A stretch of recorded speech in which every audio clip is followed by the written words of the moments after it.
Hello, नमस्कार मैत्रिणींनो. हे बघा, काल मी गेले होते पंढरपूरमध्ये. पंढरपूरमध्ये खूप गर्दी. जिकडे तिकडे वारकरी महिला आंघोळ करत होते. तर मला काय फोटोशूट वगैरे बघावं, तिकडे महिलांच्या आंघोळ्यांची गर्दी करणार तरी कसं ना.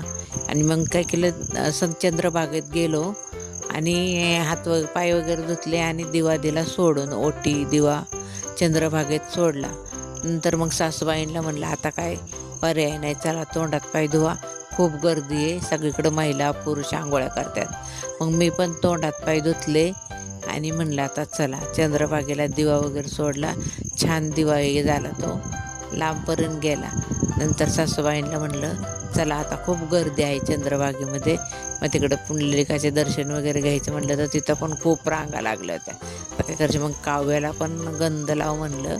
मी पण गंध लावून घेतला आणि मग आता म्हणलं चला वारकरी मंडळी खूप आहे इथं, आता आपण पटकन दर्शन घेऊन जाऊया. तर काव्याला गंध वगैरे, आज सासूबाईंना गंध वगैरे लावून झाला. आता पुढे जायला निघालो तरी पण वासुदेवांनी अडवलं बघा.